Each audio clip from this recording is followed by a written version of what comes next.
পুরুষ মানুষটা যখন দায়িত্বের নিচে চাপা পড়ে তখন সে সবার আগে নিজের যত্ন নেওয়া ভুলে যায়। এটা কি কখনো ভেবেছেন একসময় যে মানুষটা নিজের পোশাক, চেহারা, শরীর সবকিছু নিয়ে ভাবত, দায়িত্ব তার কাছ থেকে সেই সময়টুকু কেড়ে নেয়?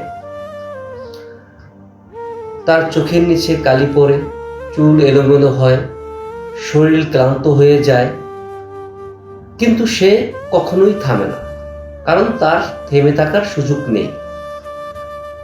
পরিবারের চাহিদা, ভবিষ্যতের চিন্তা, হাজারো চাপ, সবকিছু একা বুকের ভিতর নিয়ে সে প্রতিদিন যুদ্ধ করে যায়। পুরুষ মানুষটা অনেক সময় নিজের শখ ত্যাগ করে, নিজের ইচ্ছাগুলো মেরে ফেলে, শুধু প্রিয় মানুষগুলোর মুখে হাসি দেখার জন্য।